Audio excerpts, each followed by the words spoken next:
We can have sushi or Taco Bell for dinner. It was sad, you guys. We have 45 minutes. Has to be Taco Bell. Taco Bell. It's the worst, best fast food. We're going to start this now. Okay. You're done talking. Maybe. Let's go. Hey, everyone. I'm Eric. This is my wife, Julie. We are The Blended Life. And tonight we are back with you guys live. Windows Update really crushed my soul last week, but we're good to go. Yeah, yay. Yay. So tonight's topics. Yeah, we're going to talk about everything. I don't know, talking to your teens about sex. Wow. What a step-parent should ask a bio-parent before they make a decision. Decision on what? We'll get into that. Oh. And then also about the other bio-parent interrupting time in your household and what that looks like, and if that's a real issue or fake news, and how to make your blended family easy. Wow. You've got all the answers. I can't wait to hear them. Yeah. Yeah. All right. Which one are we going to start on? So let's talk about something I wrote. Putting blinders on kids when they are with you. Is it disruptive to the household for the other bio parent to contact or engage with your child during your time? Ooh, you and I have two totally different situations on this. I do, and I see both sides of this issue. Yeah? Yeah. So why don't you enlighten us? Because I love being able to interact with my kid, and I don't mind my kids interacting with the other household. But your situation's a lot stickier than mine? Yeah, I mean, I think that a lot of people, and I get this not just from my situation, but interacting on Facebook and Instagram, and I talk to a lot of different people in blended families all day, every day. Right. And a lot of people are very rigid where they feel like unless it's, an appropriate activity like extracurricular or a school function or a medical appointment, like things that are supposed to be, and even that's a really tough pill to swallow for both bio parents to show up, but most people give that a pass. But when the kids are in the walls of your home, in your custody, and trying to bond with your family, there's an attitude that you need to let them alone and let them be immersed in that family. Right. And be present in that family. Right. And there's a thought that, if you have constant contact and constant interaction with the other parent not in that blended family home, that it's a distraction. Right. And it takes away from a child to be able to be fully present in that blended family, in that home, and to constantly have to reach out for connection or for reassurance or for, to get fed, if you will, by the other parent, kind of prohibits them from fully connecting in their own blended family and seeking their needs out in their family. Okay. And so I see that side of it. I hear that side of it. And what I mean by I hear that is I hear the argument to it and people saying like, oh, yeah, they're not going to completely settle and they're not completely immersed in our household and our family. But the reality of it is when they're at the other household or they're in our household, the other parent or the other biological parent doesn't disappear. They don't go away. They don't not exist. So for me, it's like, why not have interaction like you would when you're 18, 25, 30, 35, so on and so forth with both parents, because that's kind of what life is going to be like. Now, I understand they might not settle completely, I guess, but what's to say what settling is? I mean, still having contact with both parents, both families. I mean, I think it's a balance, right? Like, I don't think that the kids, if kid needs to have a nightly phone call to check in with their parent because they're missing them, I think it's all about balance. I think there's unhealthy amount of conversation that can happen, for sure. Like, if a kid needs to call you 5 times a day when they're with their other parent. My kids called me like 8 times today. Is that unhealthy? I'm like, it's our relationship, though. He called to tell me things.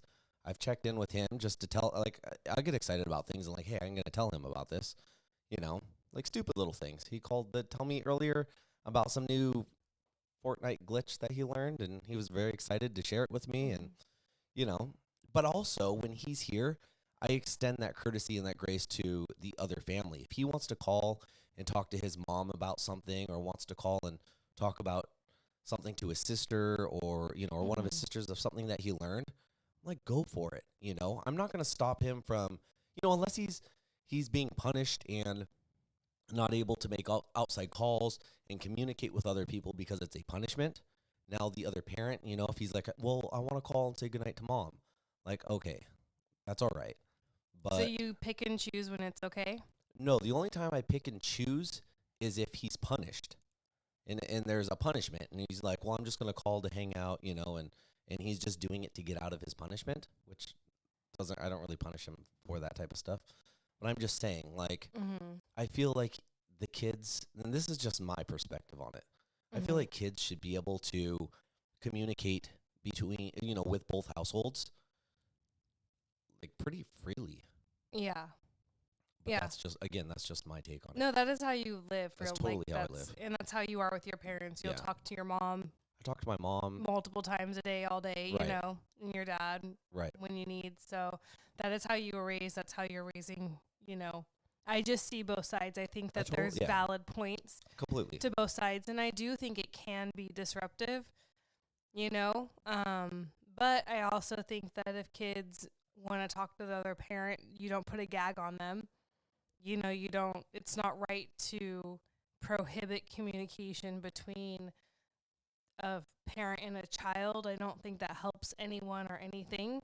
So I think that's wrong. But really quick, I want to shout out to Curly 81218. I'm really bad repeating names. She's really bad at numbers. I'm really bad at life. But they're newlyweds. They're Hey, officially a blended family. congratulations. So Hang on here. congratulations, you guys. Good luck.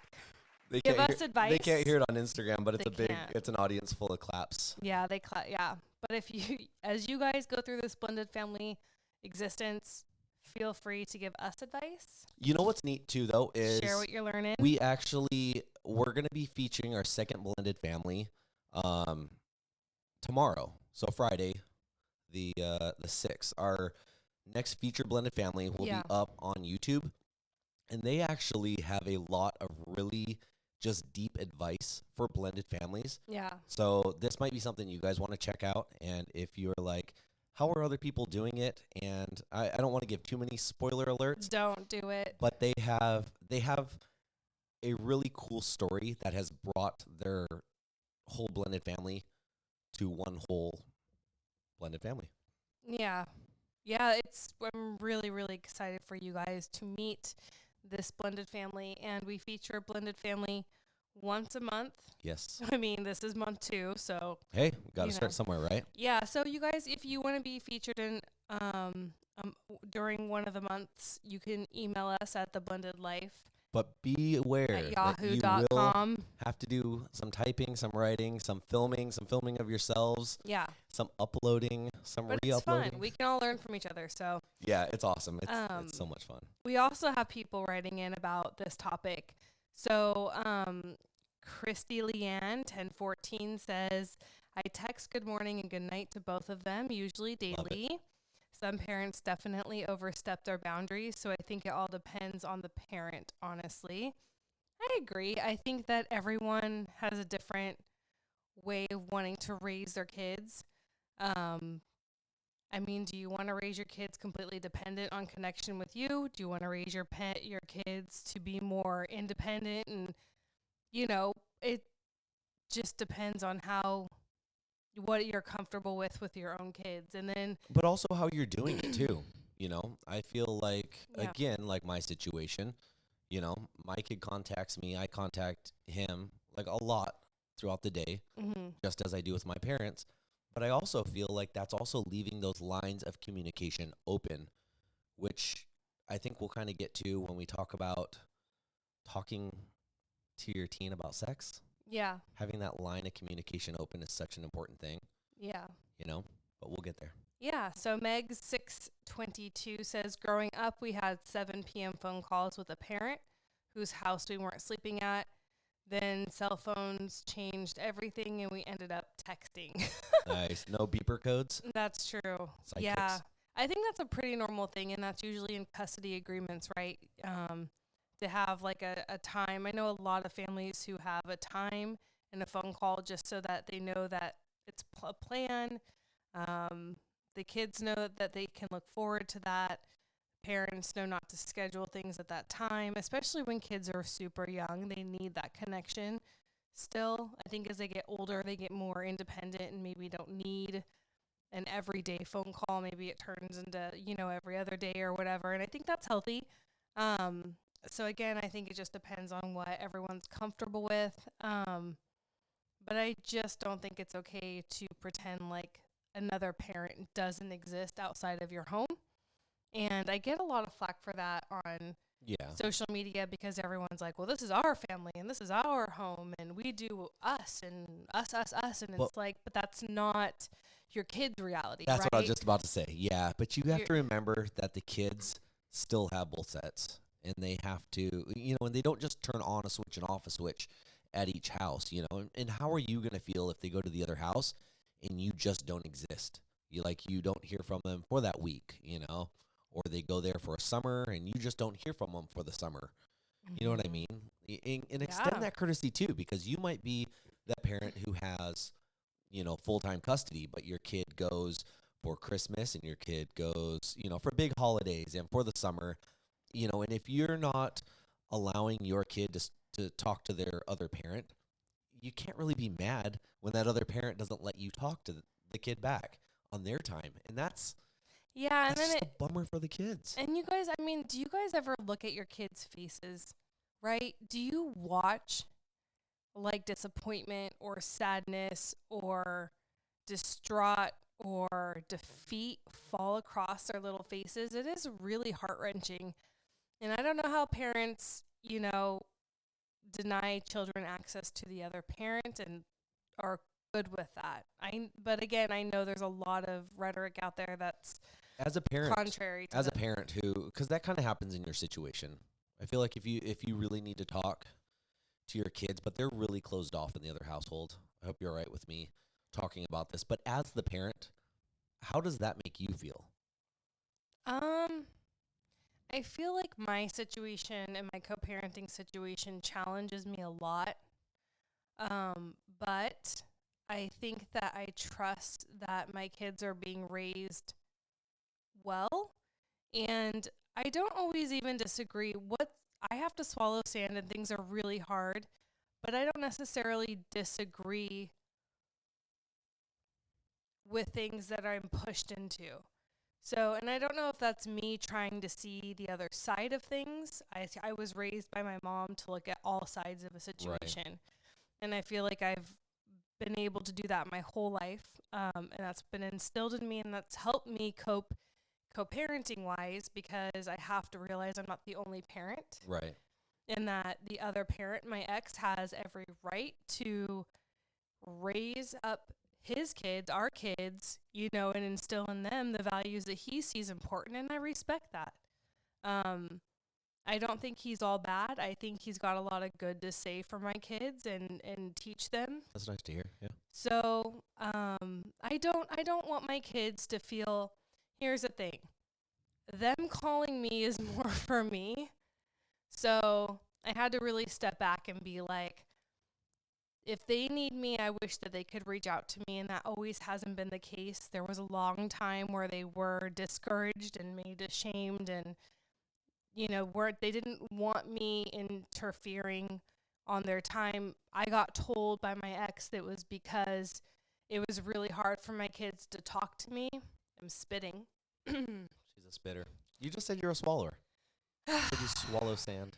I got told that it was hard for my kids, and another layer, right?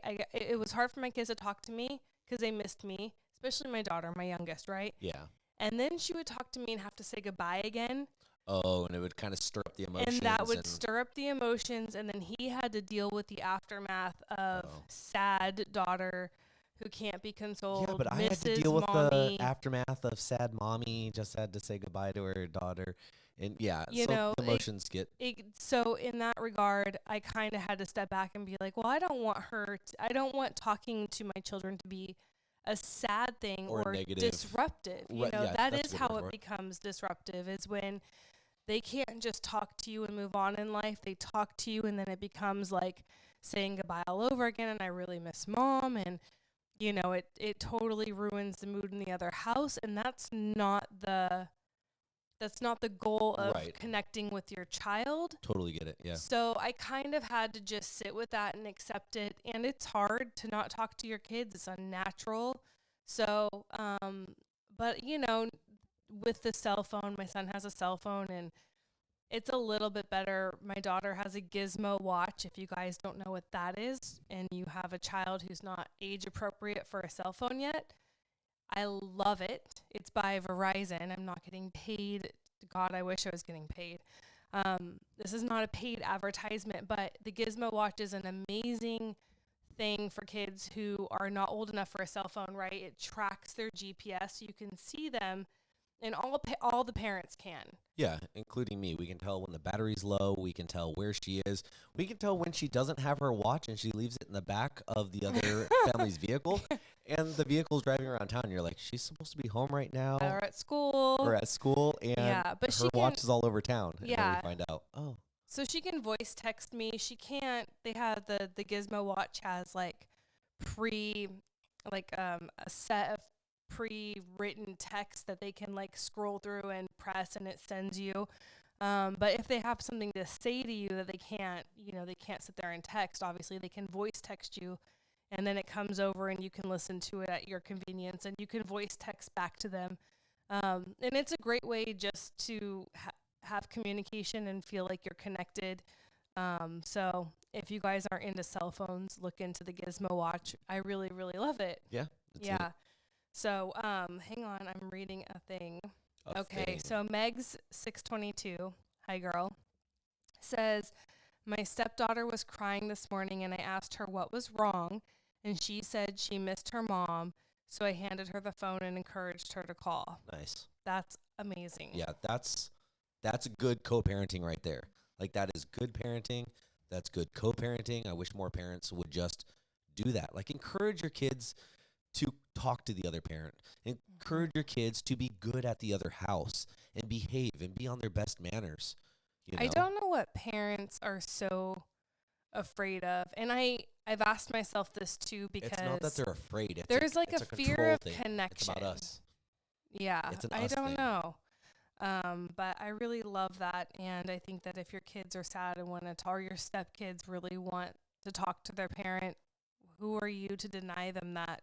You know, you would want better for yourself. You would treat yourself better than that. If you were sad and missing someone, unless they're an ex, you would call them. You wouldn't keep yourself from your parent. Why would you keep your child? Yeah. You know? Yep. Okay, moving on. What should a step parent ask the bio parent before making a decision for their stepchild? So this is a question I got. There's a Instagram account called Blended on the Rock. Right. So go check them out on Instagram. And this is a question that it's not mine. They posed it on Instagram and I wrote in, and I took it completely differently. So I shared a story on Instagram because what should a step parent ask the bio parent before making a decision for their stepchild? And the story I recount is, I'll never forget, we were in Hawaii on vacation, and my kids proceed to tell me that their stepmom let them try alcohol for the first time. Yeah. We learned this. Yeah, that's how we learned it. Yes. So, I'm like, well, that's one thing that you should probably check with a bio parent about before making a decision on behalf of your stepkids. Or your local and state laws. But then I realized, right, I was making it about me. I think that the question was actually posed when you're a step parent in your blended family home. Oh, like you should ask me. I took it as like, bitch should have asked, you know. Here we go. Julie and her voice. I think that step parents just need to respect that they're not the biological parent. And I mean, Yeah, but it's kind of deeper than that, you know? Like, again, going on to the next topic, like, should the step parent be like, here's what sex is about. Here's a condom. Go try it. Right? You know what? You don't even need a condom. It's better. It feels better without it. I'll take Go you to the try it. clinic to get birth control. Yeah, you know what I mean? Yeah. There's just lines that, whether it's a stepchild, your child, a friend's, your kid's friend anyway, you just don't cross that line. And I think letting minors try alcohol or cigarettes or Young kids try alcohol. anything like that, and yes, this might be blown out of proportion a little bit. It might just have been a sip of wine or a sip of a But non-alcoholic that's beer, something that you would you would but co-parent at the yes, very least, right? Like, let's yeah, discuss when our kids are going to try alcohol, and you just especially like under 10-year-olds. Like that's a big deal. yeah, I and you feel. just use better judgment for situations like Yeah. that. You look at it like, we are in a blended family situation. We're in a divorce, custody, split family situation. I should probably make better decisions than this. Probably And to should. me, that's just a poor decision. Now, if it's our family and our kids and there aren't any other parents to hear about this or speak about this too, then, that's between you and your household. But this is something that can go so much further. Yeah, but I think that a lot of again, something that's just all over social media, it's nauseating, is that step parents like, well, I'm just like the bio parent, right? I do it all.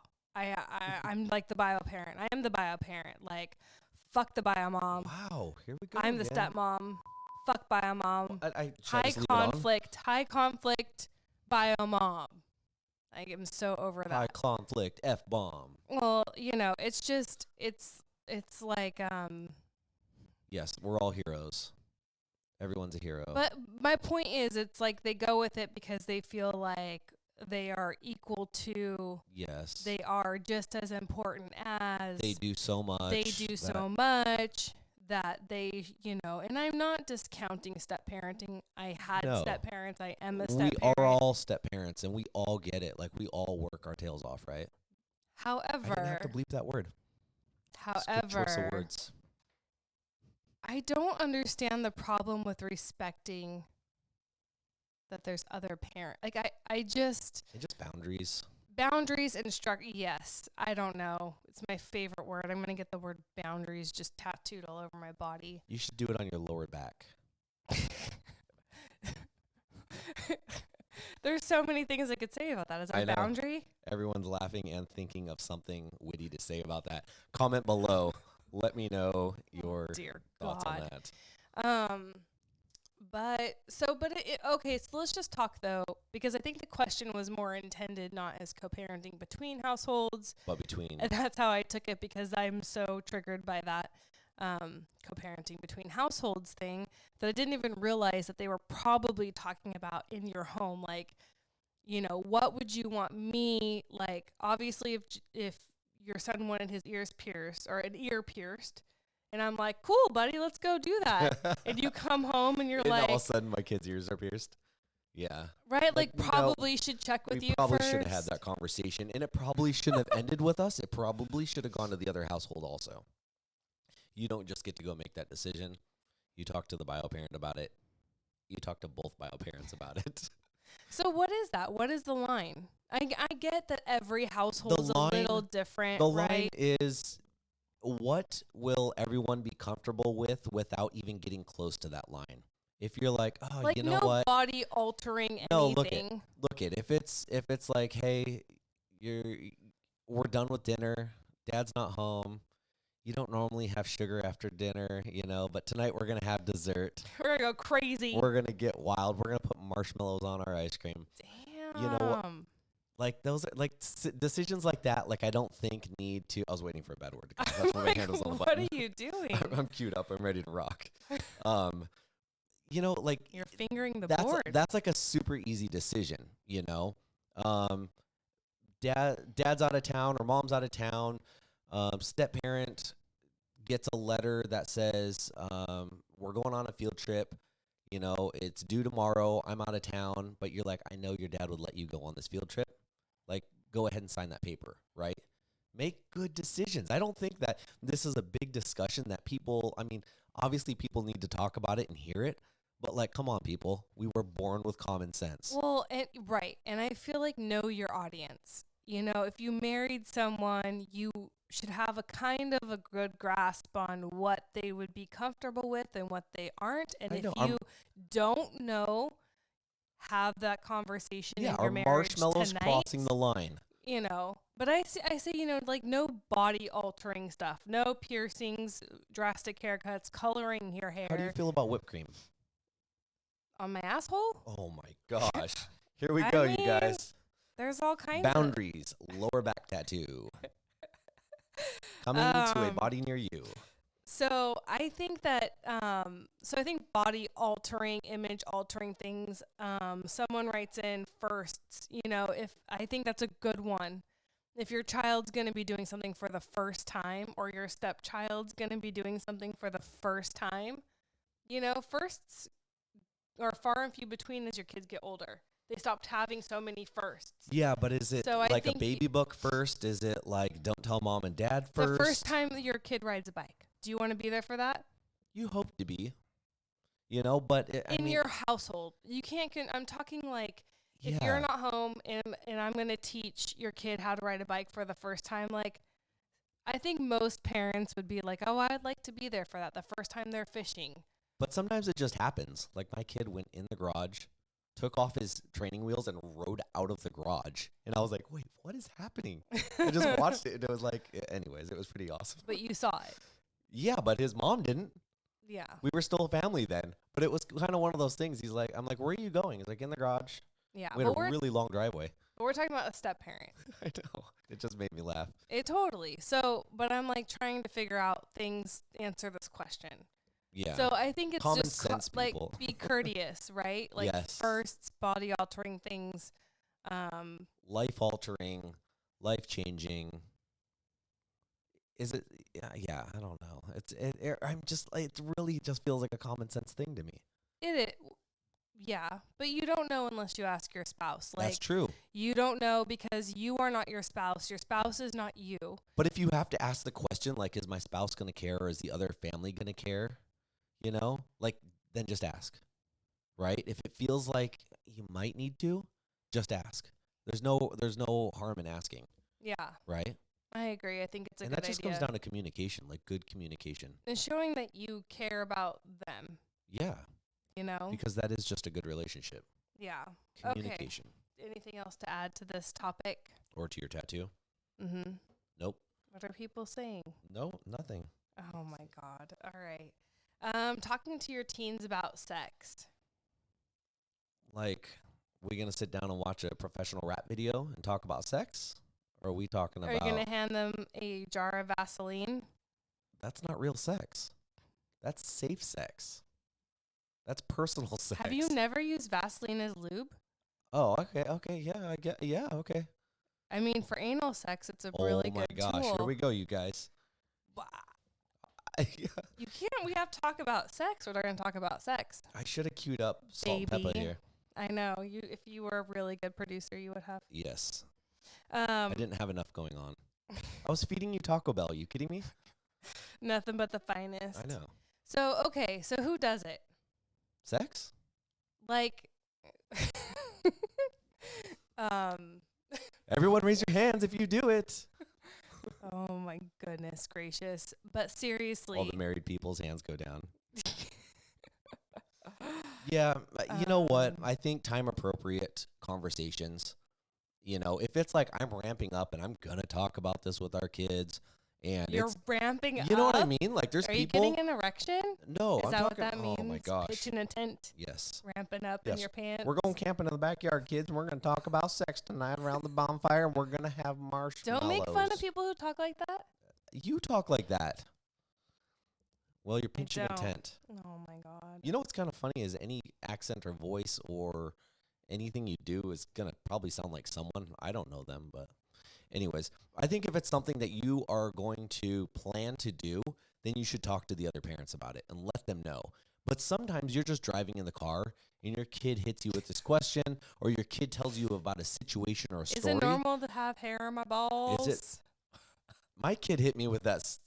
You remember you told? I think Oh you my told gosh, our I forgot audience about that. Did I tell you guys about that? Do I shave it? What do I do with Yeah, it? what do I do with it? I'm like, Hair ball sack. oh my gosh. And yes, escalated quickly, she says. Thanks, Yeah. Jessica. Yeah, no, I think that if you're going to talk about it and you know you're going to talk about it, let the other parents in on it, see if they want to be in on it, if you're going to talk about it. But sometimes they just If hit they you want to be in on the it, conversation. Let's get going here. Anyways. they were already in on it once, hence Oh the my gosh. baby. Anyways, you guys. Yeah. Go ahead I and don't talk. know. I don't know. I mean, I'm like I talk to my kids about everything. You talk to your kids about everything. And then some. I don't think we have I don't think in our family we would ever sit down and have the talk. It would never be a big deal to sit down and have a conversation because So what if your kids come home? we So just what talk if your about I talk about sex all the time. what if your 14-year-old son comes home and he says, "Man, Dad and my stepmom sat me down and just gave me the full birds and the bees conversation talk." Like, are you bummed about that, or are you like, good, I didn't have to? Well, I would hope my son's father would have a pretty good conversation about sex with him. I would expect that. Regardless if my ex talks to my daughter about sex, I will be talking to her about sex. But are you going to talk to your son about it?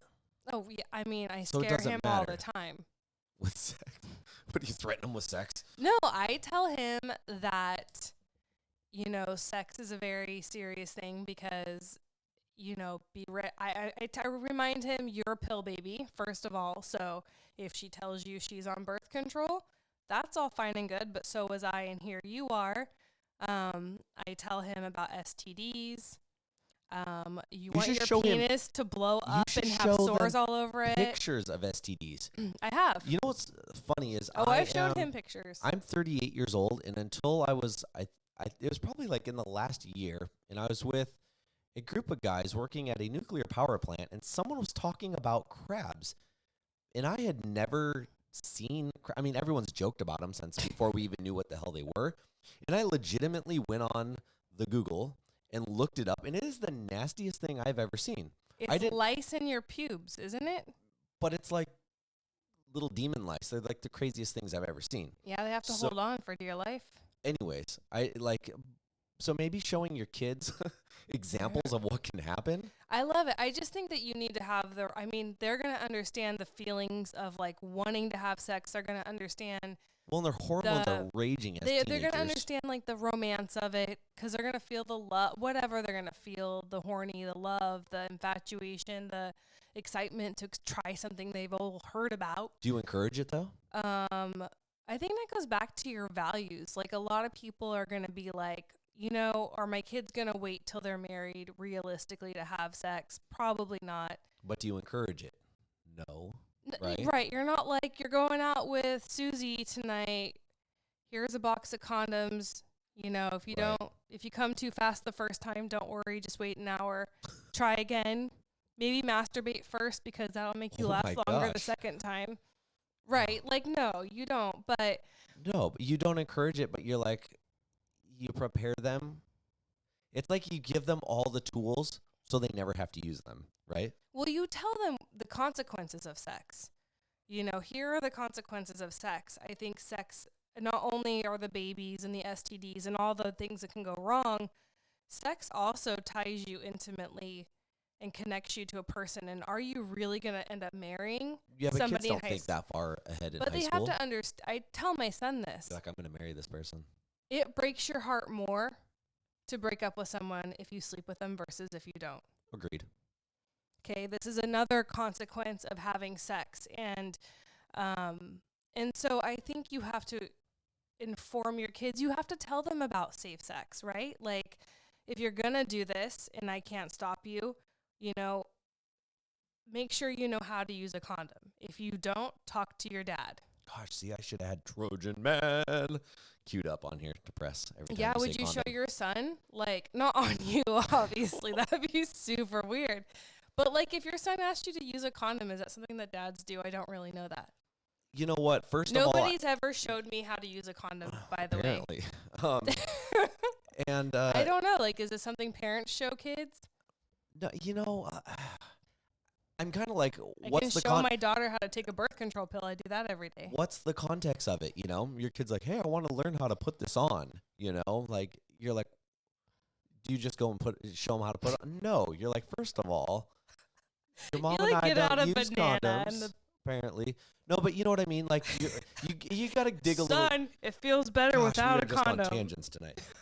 No, you really just need to tell them, or you need to figure out the heart of it. Like, why are you asking me this? Maybe you don't get mad at them about it, but find out why they're asking these questions. Is this something that they're really curious in? Do they have a girlfriend or a boyfriend who they are getting serious with, or are all the kids just doing it and they're curious? You know what I mean? Find out why your kids are asking you these questions. And don't turn it into a negative thing and get mad at them and scold them for asking you, because then they're not going to ever come back and ask you about this type of stuff Yeah, again. how you handle the conversation is going to either shut them down forever talking to you about it again, or you're going to make them feel safe enough to always come to you, and that is what you want. That's key. That's Yeah. totally key. But I mean, like, if your kid legitimately wants to know, I feel like you have to tell them. Like, okay, you get to the heart Is of there the a matter. YouTube video for that? Oh, I'm Bet you sure. there is. Do not tell your kids to look up a YouTube video about how to put on a condom. Yeah, because then your YouTube's just going to get spammed with that type of stuff. Yeah, maybe you like that. Or you do not. No, Anyways. I don't.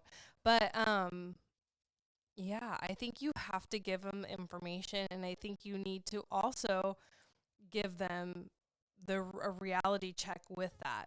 You need to talk about condoms breaking, condoms falling off. They only work 98% of the time. They only fit if they're the right size. Maybe you haven't watched that Friends episode where Ross gets really pissed off. Is that why your 9-year-old watches Friends? Sometimes she watches Friends. She hasn't watched it in a really long time. I think she's lost interest. You know what? We didn't talk about this, but Yeah. our featured blended family really likes Friends. I know she had a Friends cup. I noticed. And a shirt Thank in you the same very photo. much. I couldn't believe it. Oh, I thought you. Oh, anyway. Tomorrow night, you guys. New featured blended family. It's tomorrow night. Tomorrow night. Tomorrow night. I'm okay. I'm editing it tonight, and we're Good dropping to it. know. Everything's there. May not have a blog to go with it, but that's fine. We'll I do it just wanna see tomorrow night. It's great. Little baby arms. Someone asks, not someone, Megs622 says, now what do you do if the stepchild feels more comfortable talking to the stepparent about sex? Hey, at least they're talking to an adult about it. Kind of go with it, right? I mean, yes, it's going to be a bummer for you. You're going to cry about it. You weren't there for their first orgasm. Like, I get it. Like, you want to be there for everything. It would bum me out that my kids didn't feel comfortable talking to me about it. Yeah, but you know what? There's a reason for it. And you're not going to fix all that. And they're wanting to talk about this. Like, kind of go with it. Yeah. Ask questions. Be like, hey, don't forget to mention this. Well, this is something, if we go back to our topic before this one, should a step-parent should I check in with you before talking to your son about sex if he asks me? Or should I just go with it? No, if you're on a car ride and my kid just plain right out asks you about something, like, I hope you and I are secure enough in our relationship that you can tell him good, credible information that when you get home and you report this to me and tell me about this, that I'm like, oh, right, like, you handled that really well. Like, you need to be on a good page and good communication with I don't know if and I don't know if I say the right things. Like, sometimes I say the right things, sometimes I say the wrong things. I fucking oh my gosh. eggshells. I don't know. Yeah. Like, I don't know what like, would you be okay with me, like, pulling out my phone, like, oh, this is an STD, you want to see? Yeah, kind of. But I'm also, like, super easygoing about stuff. Like, I trust you with stuff like that. You know, if my kid asks you about that, like, I trust you enough as my wife to give him good advice, set good examples, joke about it even, like, I don't know, like, this, You're the end result of what happens if you don't wear a condom. Do you want another one of you running around? You know what I mean? Like, kind of make lighthearted of it, but make jokes out of it, because that's what I do. Mm-hmm. But I'm also like, it invites humor into it, and it also allows kids to kind of see things from other sides too, you know? Yeah. Do you feel like if you sat down and talked to your child about sex in your home, that you should tell the other parent in the other home that that happened? Depends on how deep Or and no? how Deep, no pun intended. and no pun intended, how intimate the conversation is. Again. I know. Here I go. I'm super punny Deep tonight. and intimate. Yeah. Deep and anyway. Are you singing songs? No. Wow. Continue. Anyways, it depends on what the conversation is. Do you let the other parent know, like, yeah, like, this was a 30-minute to an hour long conversation. We talked about a lot. Yeah, probably let the other parent know. If it was like a 2-minute, like, kind of brush it off, you could have watched this on a Friends episode. Like, probably not a big deal. Yeah. Again, common sense people, like, use best judgment. And I don't know, like, I feel like this would cause a lot of fights between co-parenting. Like, what if, like, beliefs, right? So what if one household is very, like, save yourself until marriage, do not hand out a condom, do not take your kid to get birth control, like, you are abstinent until you're married, and we are not going to discuss it further.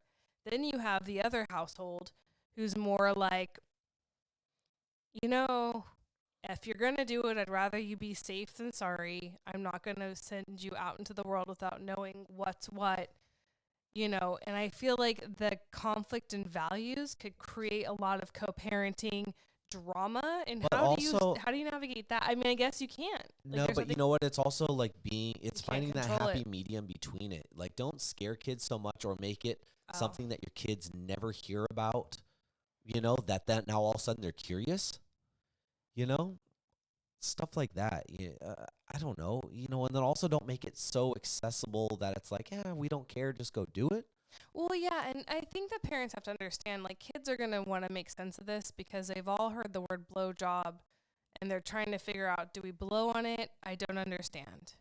Again, What are we people, doing? YouTube. I'm not sending our kids should to make your YouTube own- about blowjobs. Sorry. Yeah. Would you do that? No. Please don't do that for my kids. If I'm teaching my kid how to give a blowjob, I got bigger problems to worry about. But here, my point to that was, like, kids are naturally curious. They're hearing a lot of things and picking up on a lot of things that that may have gone over their heads No pun intended. before. And the thing is that they're going to figure it out one way or another. So they're either going to figure it out with their friends and get, like, bad, false information that's, Which they're like, gonna get anyways. exaggerated. They are, but if they have, like, a baseline and they kind of know, I feel like they're going to be less, like, curious because it's not new news. It's not exciting. They're not trying to figure it out. Like, It's they not know what fake it news. is. Yeah. Yeah, they know what it is. It's not a mystery. Right. It's not secret, and you have to kind of put a little bit of fear of God in these kids, I feel like. Yeah. Right? Yeah, why not? Show them pictures. Take them to a birthing class. Get 'em Show up. them live births. Oh my gosh, yeah.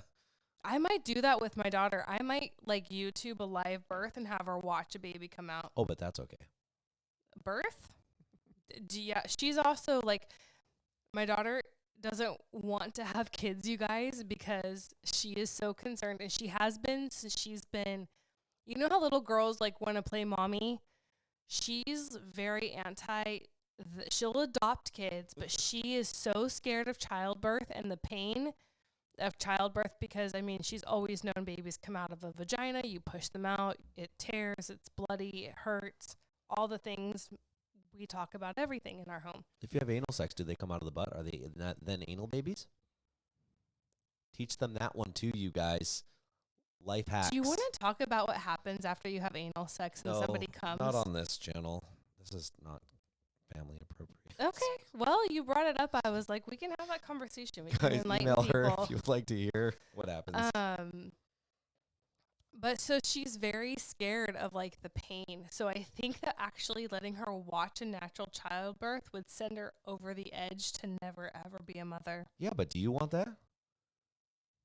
If she wants to adopt, whatever. I'm like, she's gonna meet someone and it'll all go out the window. It'll be all your fault. If she adopts babies, I'm perfectly fine with that. I think she'd be a great mom.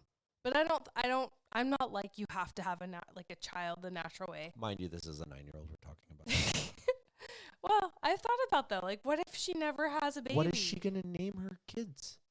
I don't know. Do you know? Oh, I'm just Has figured she you had asked that you? worked out. No. Anyways. Oh my gosh, don't make fun of. I'm not making fun of anything. I was just asking serious questions here. You're not. Serious. Okay, so here, we didn't talk about this. What to say and how to stand firm about your values and beliefs when you know you have no real control if your child will be able to uphold them. So when you're talking about sex and faith, right, we're a Christian family, when you and I recently have talked about this, what are we going to say to our kids about reconciling our faith and the reality that they're probably not going to wait till marriage? I think we don't tell them that they're probably not going to wait till marriage. I think that's just the reality that we kind of know, but we hope not for. But not setting up or setting the mood or setting the tone or allowing for stuff like that to happen. Don't enable that to happen in your household. If your kid is having their boyfriend or girlfriend stay the night in their room, and I'm talking like, I'm saying like maybe they're 18 years old. And they're like, I'm adult. I can do whatever I want. You remind them, this is your house. This is under my roof. Now, if you want to move out of my house and you want to go provide your own roof, now little Johnny can come stay the night with you then. But while you're under my roof in my household, that's not going to be the case, and or like going on vacations together and things like that. Exactly. Are they allowed to go away on overnight trips? When you're together? 18, you if they're living, I guess, but you know what? Like, who's paying for this? Whose car are they taking? Are they still under your roof? You know what I mean? Yes, but as you well know, if kids want to see said boyfriend and they're not allowed to be seeing said boyfriend or girlfriend, they're going to figure out a way. They're going to lie about it. They're going to ask other people to lie for them, and that's a symptom of a much bigger problem. Like, if they're going to lie about stuff that's so easy, what are they lie? I mean, then it's just, you can only imagine what else is going on because. But again, we were teenagers. You were a teenager. I'm almost a teenager. Like, this is just how it goes. So think back to, don't just think about it as, these are my kids and I'm parenting them the way I want to parent them because this is how I want them to be. But think back to how you were as a kid. Oh, God. And just try to do better. You know what I mean? Like, I'm like, my parents gave me a lot of leeway. I made a lot of mistakes, but also I still had that open line of communication. I still, if I got into a pinch or I got into a bind, I still could go to my parents. How did your parents talk to you about sex? They kind of didn't. Either that you or just YouTubed it, didn't you? We didn't have the tube back then. Pornos? But you know what? No, I think that my parents just did a little bit here and there. It was never like a sit-down conversation. But I think the lines of communication were always open, and they kind of navigated me and my sisters as we went through life. So it was never like one defining conversation. But it was multiple little baby conversations that all added up to. So then how did you learn about sex? Like, when you first had sex, how did you know what you were doing? I don't know. I still have never had sex. Don't give me that look. Anyways. No, I don't know. I think it was just, you're going to figure it out. I mean, we're human beings. We're going to figure it out. And it's just the natural beast in you. Yes. Oh my goodness. My mom actually had a book and sat me down and had an illustrated book. Did she pay someone to do it? No, she sat me down herself, and oh my gosh, we had a book, and it was like a almost a kid's book, but not really a kid's book. Do you think she would do this for me? Yes. Like if I asked her, you could sit on her lap and she will tell you about it. How old were you? Oh, I was young. Like maybe. Like as young as me? Maybe 6th grade. Wow. 7th grade?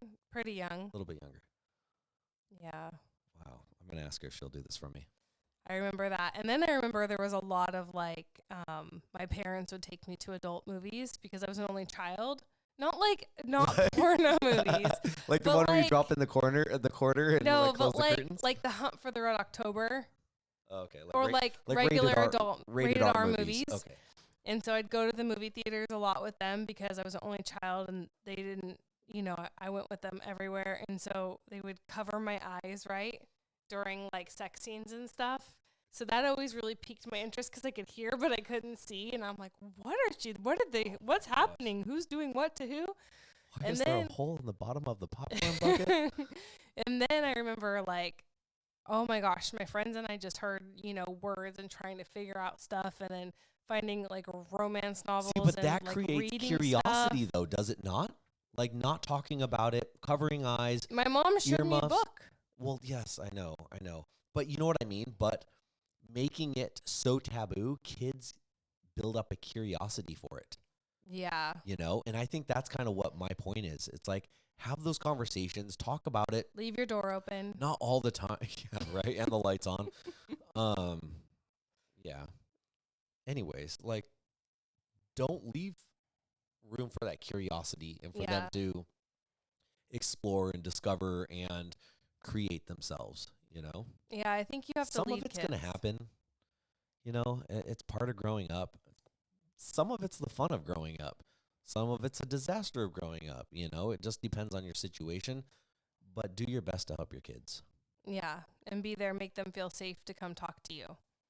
That's, or they will find their stepmom, or they will find their aunt, or they'll find somebody, right? Kids are going to want to know. So if you're not, I thought you were talking about those movies you used to watch. Finding the Stepmom. those are your movies. Oh, yes. Those are mine, apparently. All right, so let's talk about how to turn this whole blended family co-parenting dynamic into something easy. Yes, please. I really like yes, please, right, guys? Yeah.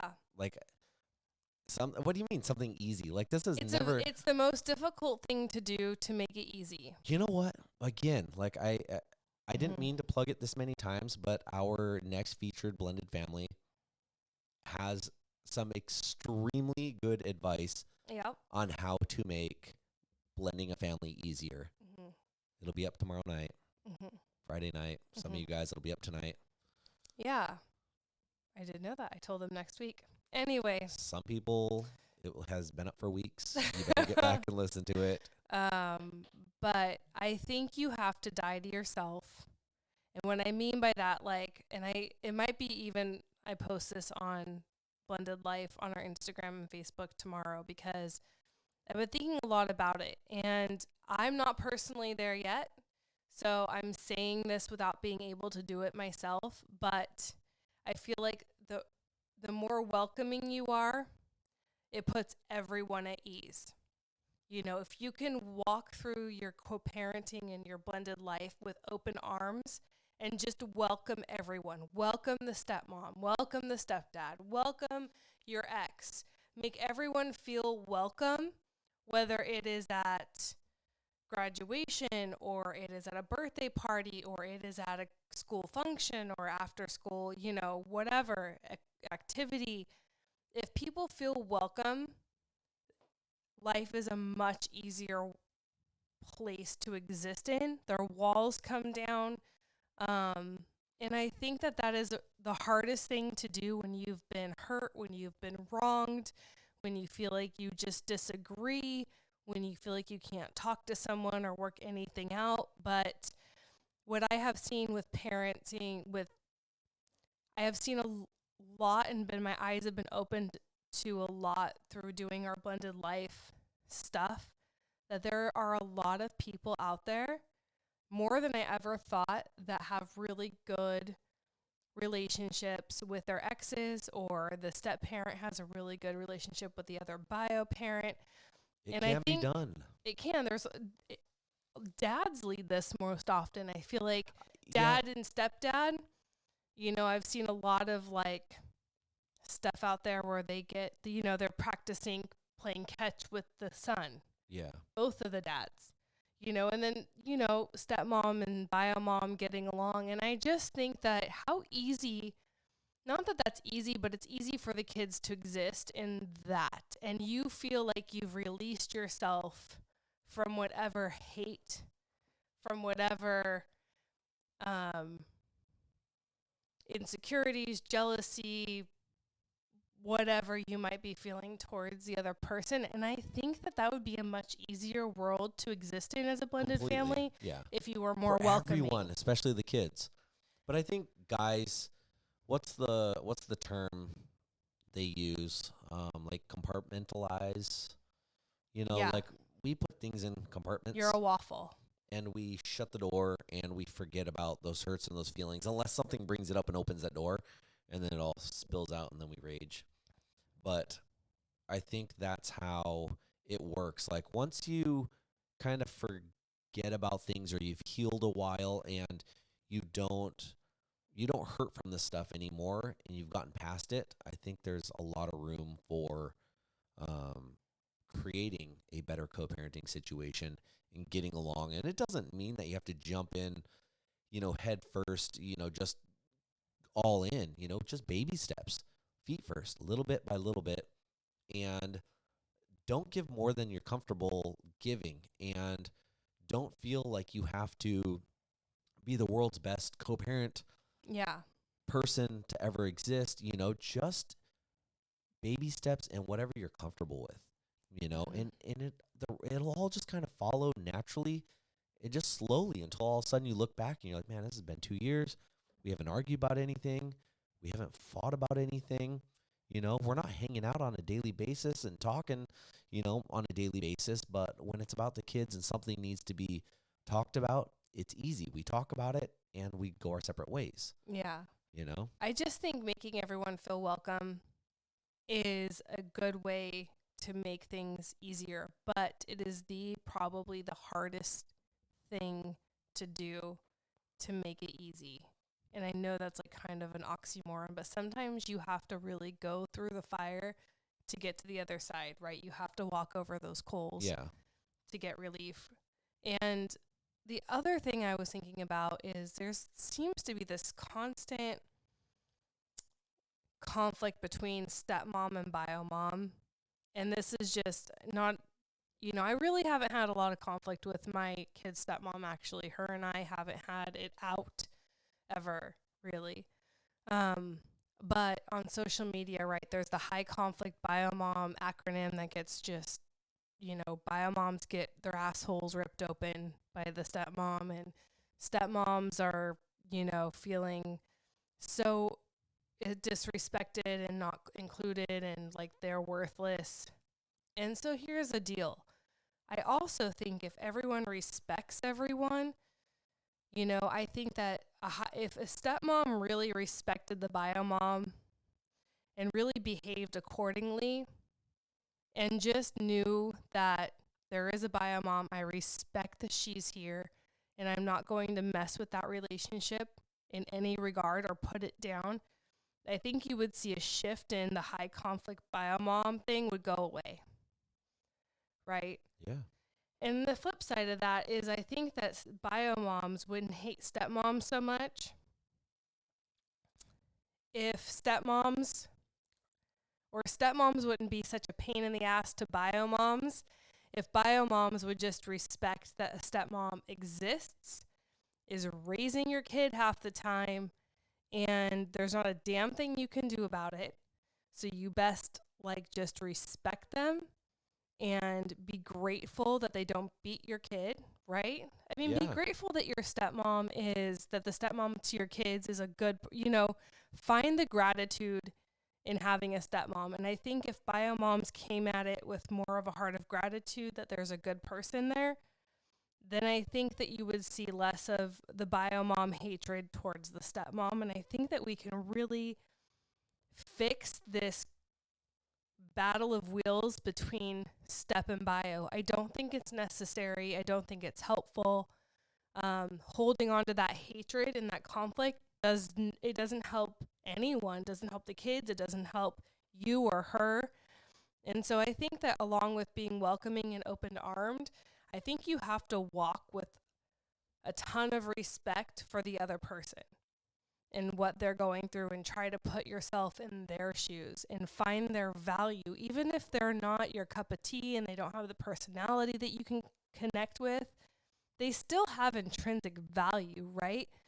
Or at least you hope they do, because they are raising your children half the There time. are pieces of shit out there.